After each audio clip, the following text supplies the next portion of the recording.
I'm George Galloway, and I present كلمة on Mayadeen television. Here we are in London. I speak my words freely, either in Parliament, on television, here on the streets of London. كلمة means free word. That's what I speak. So كلمة is a two-way conversation. Check it out on Mayadeen television.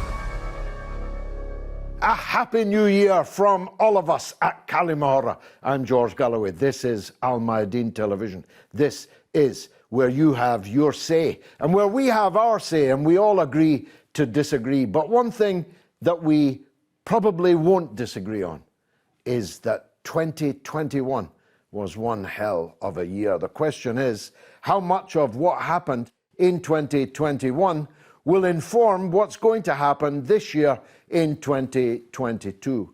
For me, the highlight of the year, forgive me, the Schadenfreude, was the defeat of the American empire and the NATO forces in Afghanistan. The sight of them scuttling out of their 20-year war and occupation of Afghanistan, driven out by men on bicycles, wearing sandals, carrying carbines, many of them 40 years old. So much for the $1 trillion defense budget of the Pentagon. They got that budget last year. They actually got more than the president asked for. The United States spends more money on weapons than the next 10 countries put together. Question is, did it influence things in their favor? I think you'll agree the answer is not. Having said that, the year closed thick with the fog of war propaganda. War in the South China Sea, war in the Taiwan Straits, war in the Persian Gulf, war perhaps most particularly on the Russian-Ukrainian border. Those wars didn't happen. Will they happen this year? Will Joe Biden survive this year? Sometimes I imagine him walking the halls of the White House in his pajamas, not really knowing where he is. Who's really running the United States of America? What will happen in the confrontations? The confrontation between the US and Iran, the confrontation between NATO and China, NATO and Russia, and 100 other big issues that burned through the year 2020 will still be burning in 2021. Now, I'm just the enthusiastic amateur.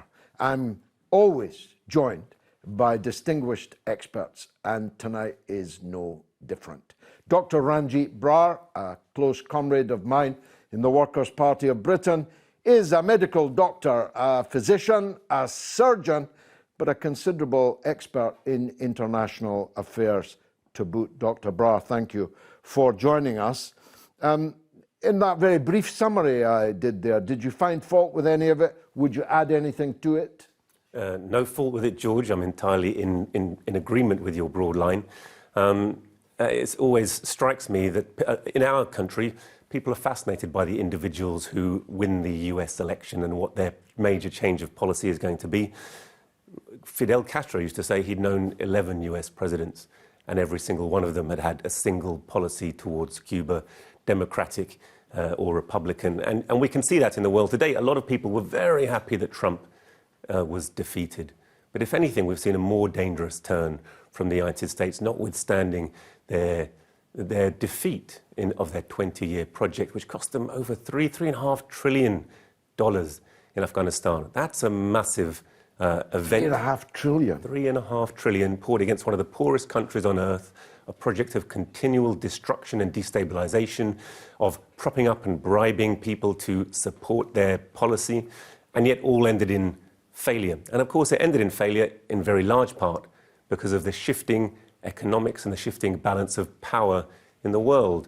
And the fact that people are increasingly coming to realize that third world nations which would have been in hoc and looked towards Anglo-American imperialism, for want of a better term, towards the World Bank and the IMF for the economic direction of their countries, are increasingly finding that another option is available, and they're looking increasingly towards the Belt and Road Initiative offered by China, towards alliances with China and Russia.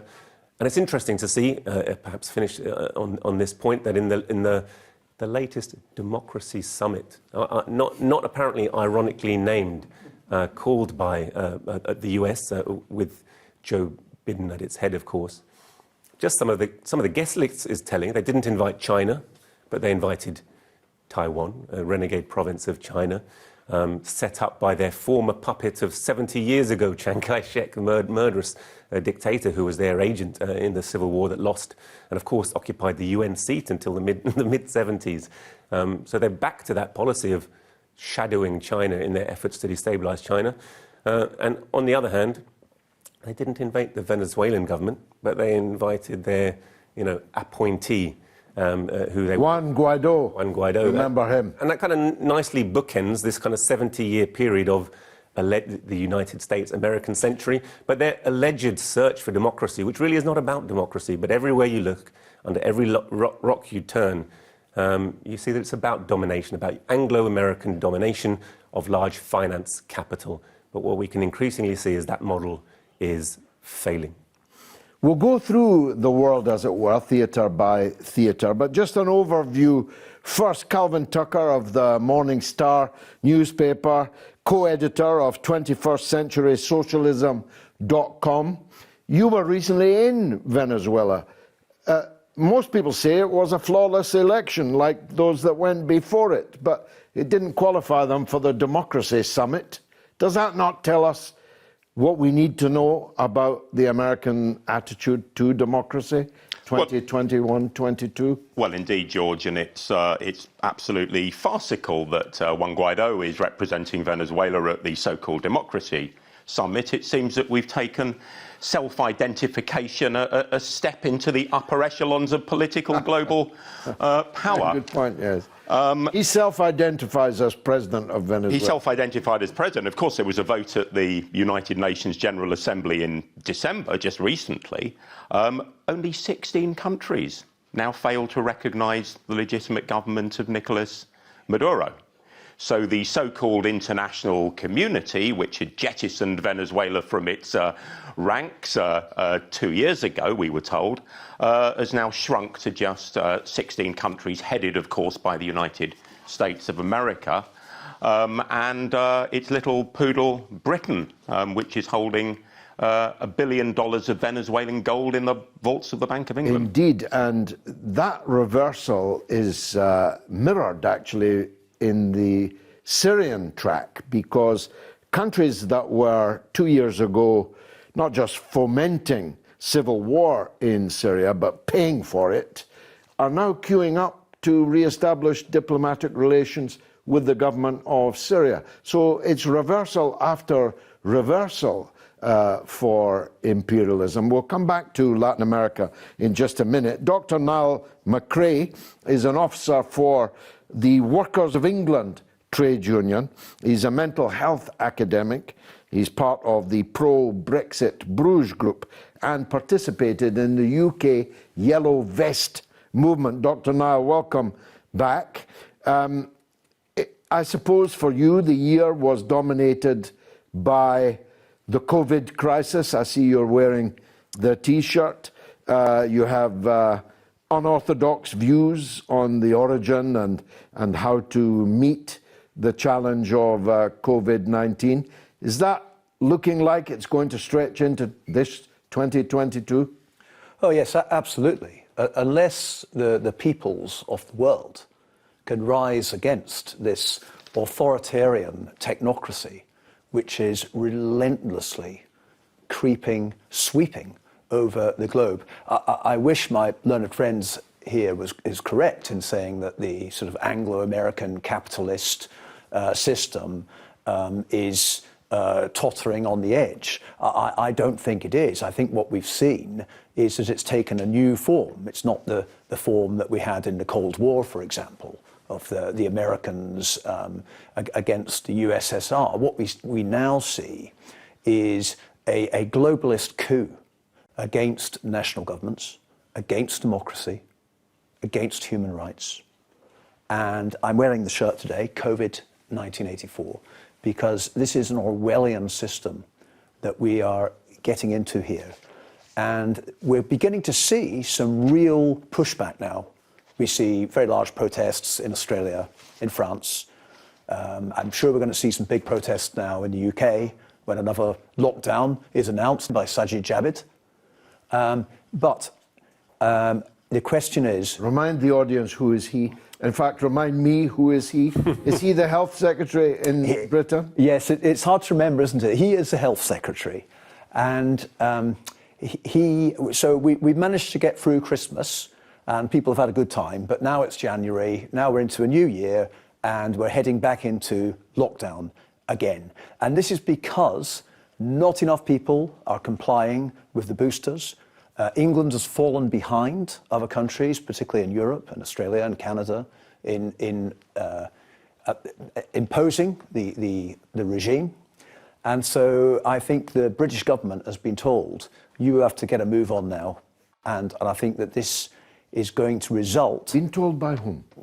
Well, this is the big question, George, and I'm afraid I'm not able to give you a good answer to that. I mean, it's quite obvious, all the governments of the world, this is not a cock-up, as some people would have portrayed it. You know, this is not private eye.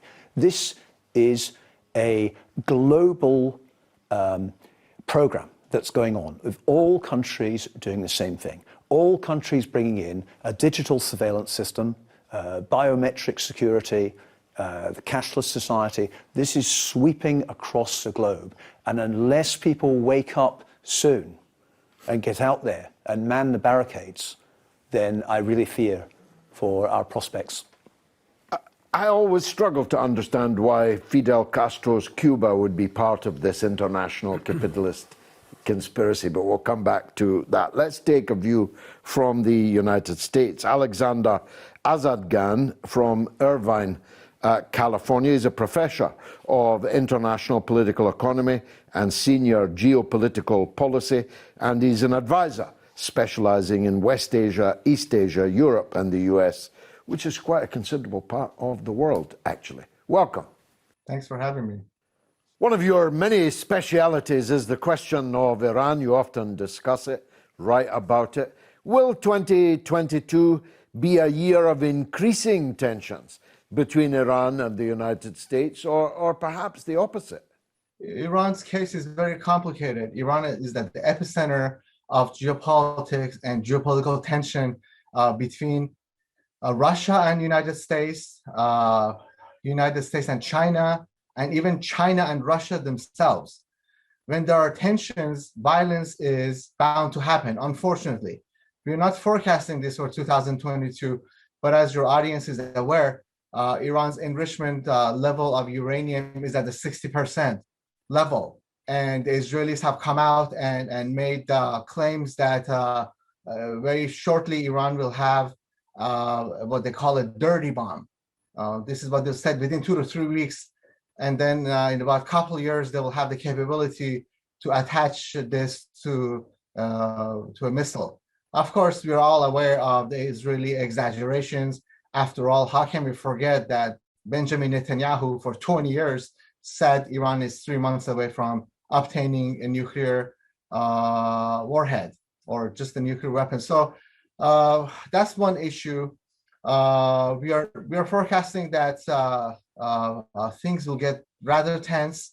However, because of COVID, many states' capacity to wage war has been limited.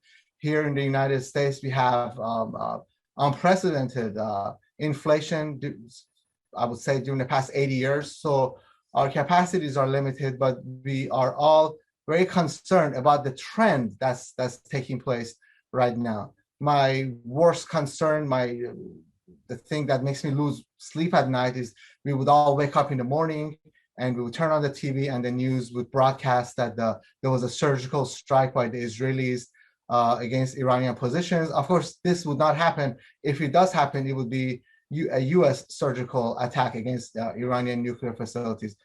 There are many potential flashpoints over China, over the Ukraine, over the Iranian nuclear developments. Do you think that it is possible that there will be an Israeli-American strike upon Iran? The case with Ukraine is very, very complicated. The Russians believe Ukraine culturally and geographically was always part of Russia. The languages are practically identical with minor pronunciations.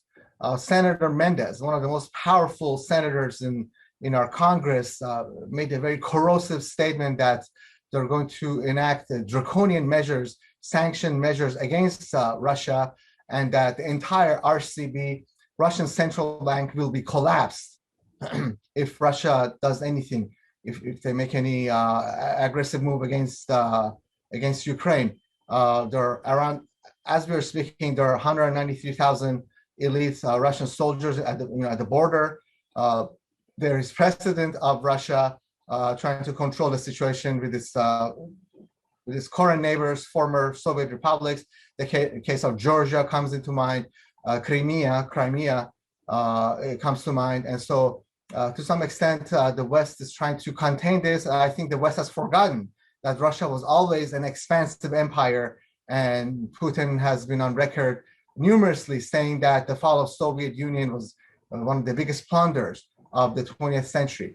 It's a safe prediction, I think, that 2022 will be a turbulent year, either because of the pandemic and the state, governmental, international reaction to that, or because of these flashpoints that we've been talking about. What's your prediction?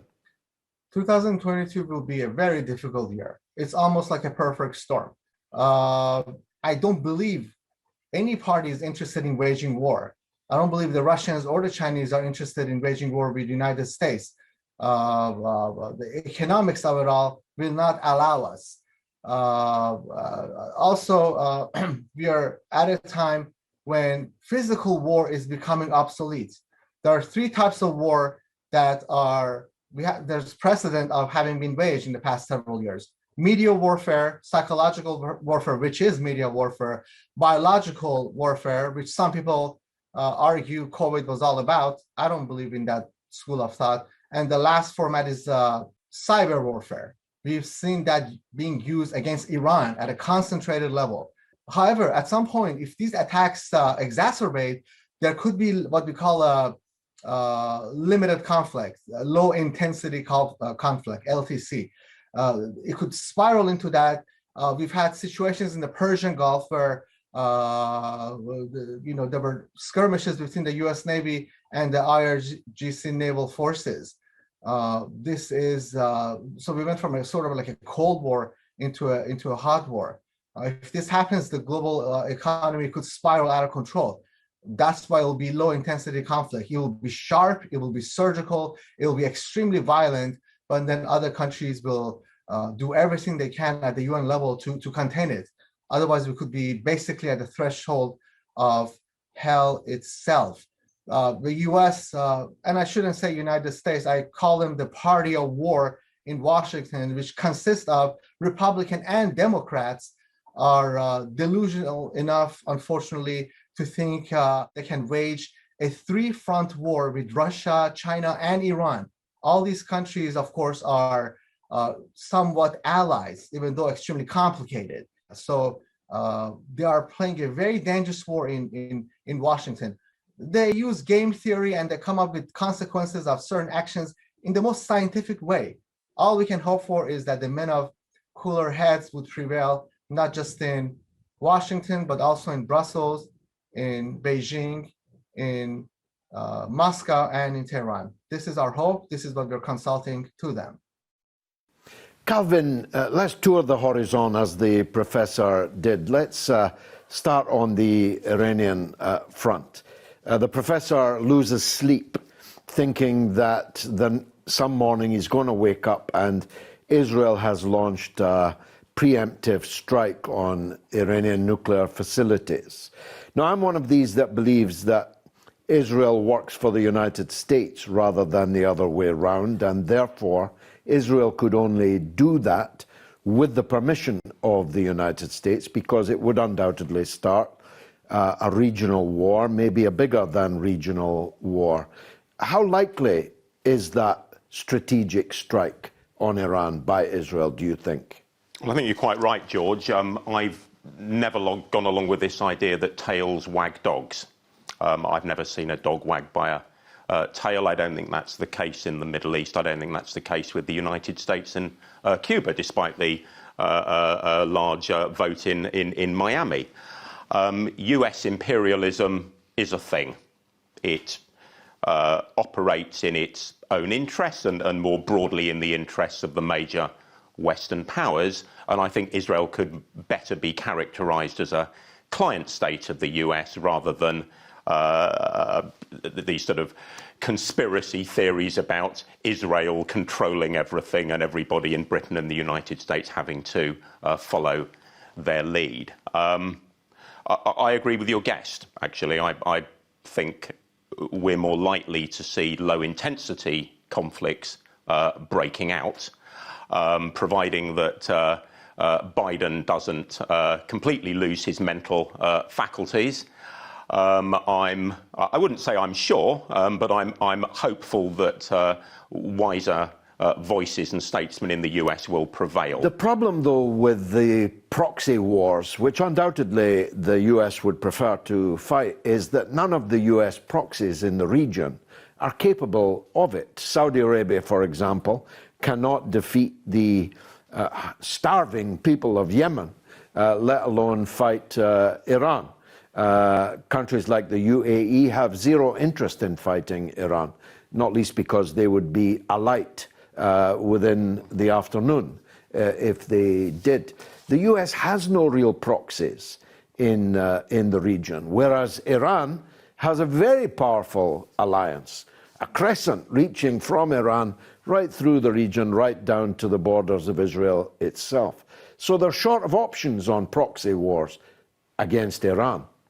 They are, but perhaps never-ending chaos is the ongoing strategy rather than anything else. The year ended, though, with the US taking a big step back, Dr. Ranjit, on the Ukrainian front. Biden cancelled a $200 million military deal to ease tensions with Russia. They had a summit, a Zoom summit. It seems to have led to assurances on both sides that there would not be war over Ukraine, over the Donbass.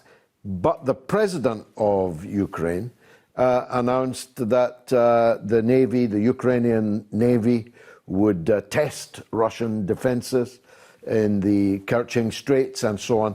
That's still a powder keg, isn't it?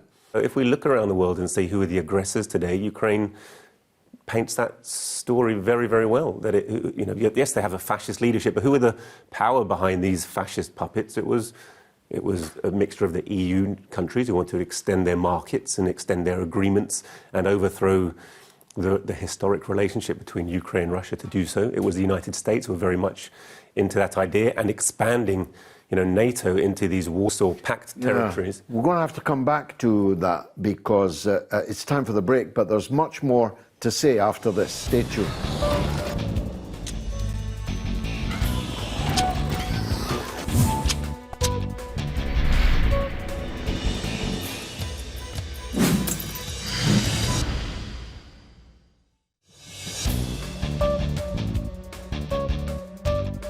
You're watching كلمة with me, George Galloway, on Mayadeen television. Coming to you from London, but talking about the future for the whole of the world in this new year. Earlier, I was speaking before the break to Dr. Ranjit Brar on the Ukrainian-Russian front. Let me test your expertise on the China front, because in a way, that's pregnant with even more possibilities of conflict. I myself don't think the US would fight for Ukraine. I'm not so sure they wouldn't fight China while they still can. I think they fear that if they don't fight China now, they won't ever be able to fight China in the future. Do you share that sensitivity? There are always hawks within the US establishment who put forward these mad plans. It was during the Korean conflict in the 50s that there were very real plans formulated by General Douglas MacArthur to, in his own words, put a necklace of cobalt around the Chinese people so their race never rise again. So that, these ideas of first nuclear strike are always being put forth amongst certain sections of the deep state, of the ruling class of America. I think, to be honest, that moment has already passed. I think China's too powerful. It's too powerful economically, it's too powerful militarily, it has too many friends all over the world. It's telling to me that actually Turkey was one of the nations that we were talking about, the Democracy Summit, who weren't invited, that Turkey increasingly has been alienated from Anglo-American imperialist camp, that we considered they were so close during the Cold War period, and is gravitating towards Russia and China. And even there were signs, that India itself, who we know in '62 had a for me it was a devastating war between two of the world's most populous nations. It was terrible for both countries. But India, whose leader is a Hindu fundamentalist separatist in his domestic politics, and we've thought is so closely allied to, again, the USA in its most recent statements, made a deal with Putin. Not in the last couple. Real red carpet treatment. A very real deal in which they agreed to circumvent the US dollar.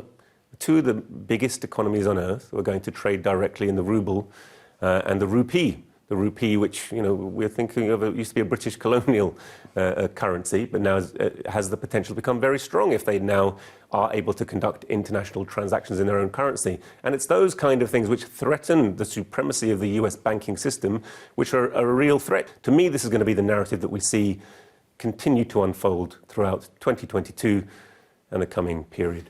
The US is not a paper tiger, but it is an old tiger. A lot of its teeth have fallen out, and there are new tigers, younger and more virile, out there in the woods. That's, I think, clear enough as we face this new year. Dr. Nile, you heard the professor there allude to, he said he didn't share the view, that COVID was some kind of biological war, biological weapon. Are you one of those that shares that view? No, I don't see either COVID, the virus, or indeed the vaccines as bioweapons. But I think it's quite clear that that the virus is being exploited. I've had the rank hypocrisy of the UK Foreign Secretary Liz Truss saying that the biggest threat in the world now is Russia and China, because these are the two countries that are doing most to deprive people of freedom. She even climbed on a tank like Mrs. Thatcher in order to deliver this message. Yes. Now, this is the government that is fining people £10,000 for speaking at a protest. This is a government that stopped families from visiting dying relatives. This is a government that is forcing care home staff and soon the NHS staff to take experimental injections they don't want. This is a government that is bringing in a digital passport, which will make us similar to countries in Europe that are already doing this, France and Italy, where you can't go anywhere without showing your biometric security ID. Is that the sort of society that we want to live in?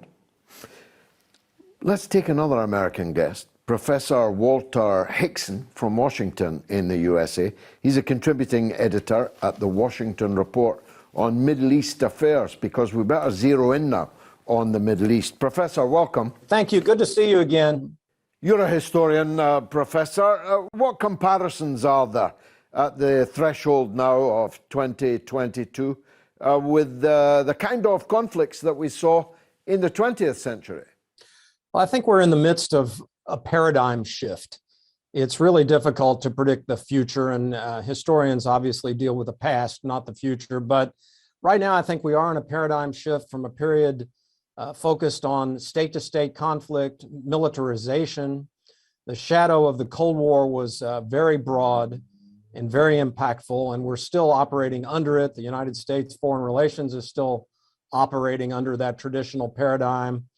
But I think in this century and heading into the next year, we're going to see more of this paradigm shift, which is going to require a shift in perceptions and in policies to accommodate what we see in the world today, whether it's away from traditional state-to-state conflict and more toward a cooperative internationalism to address problems like the coronavirus, disease control, militarization.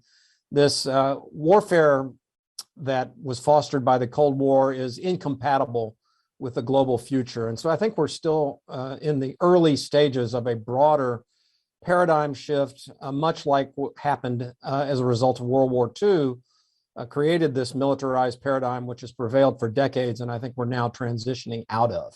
Will we witness a major confrontation, an all-out war, starting in Ukraine, for example? Yeah, I think the Biden administration, of course, he's a very traditional figure, and the United States is still speaking to the past and foreign policies of the past in the state-to-state conflict, whether it's with Russia or China or with Iran. Clearly, the problems of climate change, disease control, as underscored by the coronavirus, necessitate a different approach to foreign relations. But we see, a sort of default reaction back to state-to-state conflict, whether it's challenging China or challenging Russia or seeking conflict with Iran, that really speaks to the past and doesn't speak to the global future. So I think that's the problem we have right now. And we're in the midst of this paradigm shift. And people like Biden and like the foreign policy establishment, the national security establishment, are not ready to act as they need to be on future-oriented problems of the world. What about the South China Sea and the Taiwan question, which is also getting serious? Well, I think it is more serious, and there's certainly a lot of insecurity on the part of the United States about the prospect of China replacing it as the preeminent global superpower. There's all kinds of conflict and clash points with China, whether it is Taiwan, which you mentioned, Hong Kong, the suppression of the Uyghurs, the South China Sea, which China looks at as its sphere of influence, just as Russia looks at Eastern Ukraine as its sphere of influence. And the United States is not accustomed to accommodating these other powers when they assert themselves. And so there's certainly potential flashpoints and potential conflict there. What about the Middle East? Is it really conceivable that Israel will launch military action against Iran? Well, it's always a possibility. Israel is a very aggressive state. It enjoys the full backing of the United States. It is by far the preeminent superpower, military power in the region, and it's very aggressive. We'll have to see how things go with the transition from Netanyahu, but it's very likely that Israel can be assertive on its borders, as it always has been, that it will continue the suppression of Palestinian rights and the promotion of injustice in the region. It remains highly volatile, and anything is possible in that regard, but it would take a dramatic change of behavior on Israel's part for it not to continue to try to have its way in the broader Middle East with American backing. But the scale of such a conflict would be incalculable, because one must assume that Iran has the means and the will to respond overwhelmingly to any such Israeli attack. Well, the flashpoint, as you know, is the Iran nuclear program. And we have a situation in which it is Israel that introduced nuclear weapons to the Middle East and refused to cooperate with the international non-proliferation regime, and misled the United States, by the way, throughout that process in the 1960s of acquiring the bomb. But it now insists, of course, that Iran cease its nuclear activity, but Iran wants the 2016 treaty, which it negotiated in good faith, upheld. So it's certainly a flashpoint and could very well lead to a devastating conflict. It would obviously be the worst thing that could happen to the region, which has already been horribly damaged by the situation in Syria and the forever wars that the United States has carried on throughout the 21st century. So all steps must be taken to try to avoid war in the Middle East. And the United States has the power to assert its influence to do that. It remains to be seen whether it will. Professor, do you see any possible changes for the better in U.S. foreign policy in this new year? Just want to mention that I think that Americans need to really prepare for a new paradigm of foreign relations. We cannot continue to act in the way the United States has acted for the last several decades in world affairs. My book on American war and imperialism, The History Americans Need to Own, emphasizes that the United States needs to own its past in order to have a more progressive foreign policy in the future. Dr. Anji, in the swirl of events last year and our predictions for this year, it's quite telling that none of us, and not our guest, have focused on the Palestinian question. It's as if we've parked that because nothing is going to change. I mean, if it's true that Republicans and Democrats represent no difference in policy, on foreign policy at least, in the United States, it cannot possibly be true that Netanyahu, to the current regime in Jerusalem, occupied Jerusalem, represents a change. So what do you see in 22 for the Palestinian people? You know, the Palestinians, through no fault of their own, found themselves on the front line, if you like, on the cutting edge of the struggle against imperialism. The professor there was talking about America's need to dominate the Middle East, and Palestine is a victim of that entire history of first British and then Americans needing to dominate the Middle East. And the idea was to create a nation to help us dominate the entire region because of its strategic, oil infrastructure and that's central importance to the world economy and the interests of our governments. What the Palestinians have managed to do this year is, I think there was a historic opportunity with Arafat to actually perhaps create some kind of peaceful two-state solution in the region. I think since those agreements were essentially negated by the Israeli state. They're 30 years old now, and not an inch of Palestine has been recovered. Not an inch. On the contrary, the apartheid wall's gone up, the apartheid system. You can really refer to the entire state of Palestine as it exists as a prison camp subdivided by checkpoint after checkpoint, and the people brutally repressed. What we've seen is increasing unity this year of all of the Palestinians who live within the Israeli state and have official Israeli citizenship, with both the West Bank and the Gaza Strip, despite all the devices that Israel and the US have used to try and separate and divide the people, to outlaw the leadership, Hamas of the Gaza Strip. It seems increasingly clear Palestinians are recognizing there's no way forward but mass protest, mass civil disobedience. To see the Palestinian people come out in huge protest at the last Israeli incursion into the Gaza Strip and the West Bank was really quite inspiring. And actually, really, it was the internal forces of the Palestinian who led to the defeat of that attempted incursion. Well, I think the Palestinian people remain an inspiration to many of the other nations who have fallen under the heel of US imperialism, whether that's Syrians, whether that's the Lebanese, whether that's the Libyans. I think increasingly all of these countries, Yemenis, who are falling foul of the US military machine, are finding ways to link up, and often through the governments who are leading an axis of resistance, if you like, to the current. Well, the axis is definitely a thing. It's proving very difficult indeed for the US and its satraps to get a hold on. Calvin, what do you think about the Palestinian situation now? Don't you think that it's quite likely that there will be political changes inside the Palestinian polity in the course of this year? After all, it's been a very, very long time since there's been a proper election in Palestine. Abbas has been there for a very long time. He's now very old.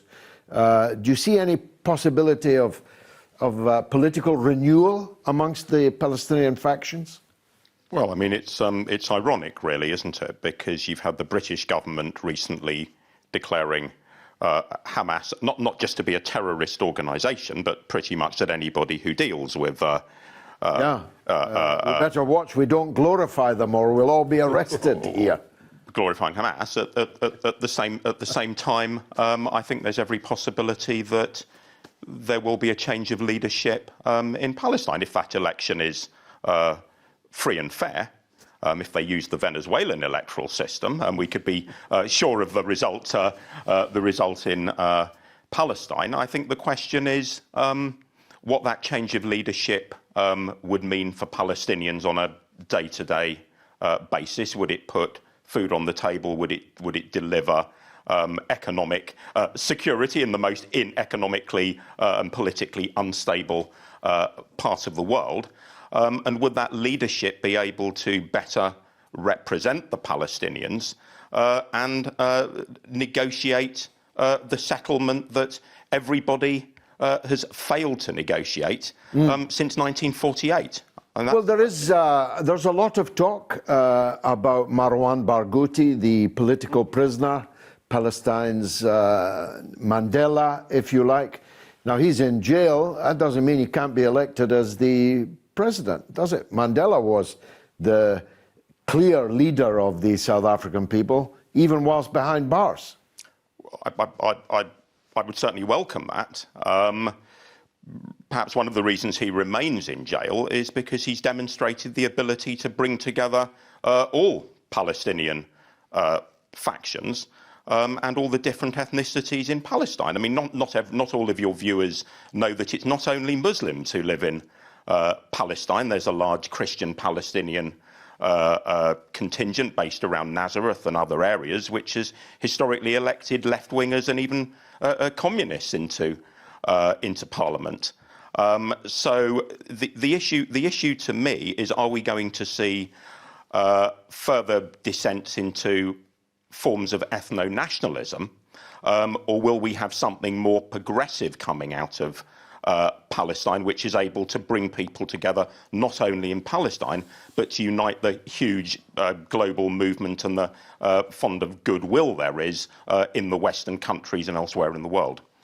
Well, Arafat always said to me 100 times that the Palestinians were the 300 Spartans. They were, it was their role to hold the pass at Thermopylae and wait for the other city-states, to continue the metaphor, to rise up. It may be sometime before that happens. Let me switch to France.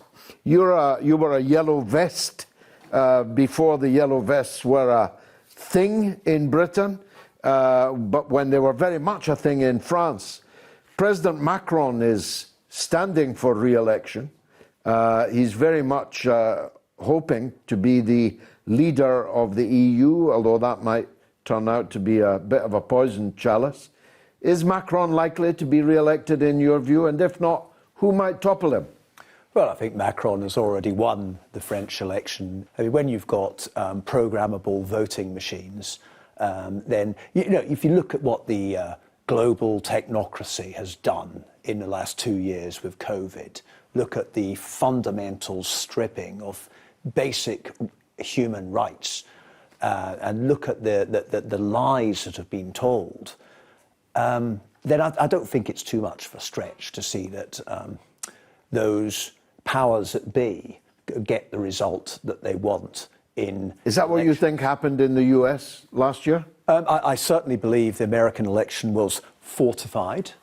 I believe that Trudeau probably didn't win the Canadian election by anywhere near the margin that was said. I believe, even looking at elections in Europe with Mark Rutte, who's become very unpopular in Holland, and yet he still manages to scrape through. I think there's a serious danger for democracy now, and I think what we've seen in 2021 and 2020, the year before, and we're going to see more of in 2022, unless we can do something about it, is a rise of authoritarianism. And I think, going back to Brexit and the Yellow Vest movement, George, isn't it ironic that all these Remainers were saying, look what Brexit's going to do to freedom of movement. And now it's the Remainers who are the most COVID Puritan. They're the ones who are supporting closure of the borders. Isn't that ironic? Yes, life is full of these little ironies. Do you share that view, Dr. Brar? Are we in a stage where politicians can rig elections, and that the if you like, facade of democracy is beginning to crumble? It's really interesting. So I've seen this question arise more and more around the COVID issue, but to me, COVID didn't itself change the nature of our democracies. It's more like the surface froth that perhaps changed the narrative and as people have understood it. There's something far deeper going on with our democracies, really, that they're a convenient shell, to me, in which to cloak the fundamental rule of a group of people who can't easily and readily be removed. And that's not unknown, but these are a clique of the most important industrialists, financiers, allied with important elements of the state. They're our ruling class. They're the people who go to Eton. They're the people who go to Cambridge and Oxford by hereditary right, rather than they manage to get in through the state-source system. So that there is a government of money. There's a real class, a real ruling class, who occupy a position which is pretty much impregnable. And elections to them are a convenient shell in which to cloak their real dictatorship, that dictatorship of wealth which dominates our country and really has seen a continuity of rule for, since the colonial era. And so that's what's interesting to me when people look at our the COVID passports. It's unquestionably the case that as there's a rising inequality, there's a broader and broader group of workers, even in the richest countries on earth, who are fundamentally discontented. I think the Yellow Vest movement was absolutely a reflection of that.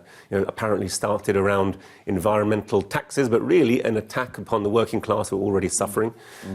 But the question is, what do you have to do to break that alliance? Because such a wealthy country, Britain is, America is, they found a way to bribe a certain section of the population who go along with all of the atrocities committed around the world. It's not that they don't exactly know about it, they're a bit uncomfortable about it, they turn a blind eye to it. At what stage that alliance will be broken is not clear to me, it's not clear to any observer, but it's clear that COVID is being used as a front to put in place another series and raft of draconian legislation, which is about population control. But that's, again, not the first time. If we look at the Prevention of Terrorism Act, if we look at the diplock courts, there have been thousands of pieces of legislation which have helped to reinforce the social position of a small group of people who are actually extremely undemocratic in the way they truly behave. And of course our government, Boris Johnson and the rest of it, reflect that. And the more corrupt antics that they indulge in, the more transparent that is, the more vulnerable it makes them. But it's also why the Tories are very good at saying, well, you've served us thus far, but now you're not useful to us. And they may well get rid of him and bring in a Sunak or a Truss, someone else to front that system. But that doesn't make the system itself vulnerable. The question is, what level of poverty, what level of pressure put across, onto the working class of France and Britain, America, of these countries will break that alliance so that we have the possibility of some real break in the democracy. Because at the moment, our government, our Tory party, our Labour Party are very much two sides of the same coin. And the real rulers of wealth, the real city of London, are not in a position where they feel threatened by the outcome of any election. They can weather those storms. We know it's Tony Blair went to the City of London, and he went to Murdoch, really, to ask for permission to get their backing to become the leaders. And we're not at a stage where we're fundamentally going to break that process. I don't think democracy is breaking down in that sense, but it's already broken down. If you think that democracy means rule of the mass of the people, it certainly doesn't mean that in our countries. Of course, one never knows the metaphor of the straw that broke the camel's back. One never knows what the last straw will be. If one did, one wouldn't put that last straw on the camel's back and break it. Calvin, coming to you lastly, the old world is dying, the new world struggling to be born. Are we in the time of monsters? Well, certainly COVID is a monster. I mean, I think I don't fully agree with our guest here. I mean, to my mind, we shouldn't be attacking the COVID measures as such. I think that's to attack the wrong targets. So you have to balance individual liberty with the collective needs of the community. And the countries that have done best out of COVID have pursued an elimination strategy. And those countries include China, Vietnam, and Cuba. The issue is, do we have social justice at the core of COVID restrictions, or do we not? Under capitalism, in Britain if we don't guarantee people's job security, if we don't guarantee all the other issues that make their life bearable under lockdowns and so forth, then quite clearly more and more people are going to break COVID restrictions. Would you and the support hypocrisy. no jab, no job? It depends on what the issue is. They have this in China. You think you have a right in China to avoid a jab? You don't. But the question is, why is the vaccine take-up in Cuba, for example, absolutely overwhelming, as close to 100% as it could be, but we have massive vaccine hesitancy here and greater vaccine hesitancy in Africa? And what's the reason for the vaccine hesitancy in Africa? It's decades of experimentation. We have doctors here. It's decades of experimentation on black Africans, including by companies such as Pfizer. So, of course, if Pfizer rocks up in town offering to vaccinate you, where in the mid-1990s in Nigeria, they experimented on people with non-consensual experimentation, what do we think the results of that's going to be? So we need to keep our eye on the ball, which is about eliminating the vaccine, because if you're dead, you don't have any individual liberty. I promise you they're not rocking up offering you a vaccine. They're rocking up offering to sell you a vaccine. Well, it doesn't sound like it's necessarily going to be a happy new year, but it's definitely going to be an interesting one, just like the last. And we'll continue to follow it here on كلمة on Mayadeen television. From me, have the best new year that you possibly can. Thanks for watching.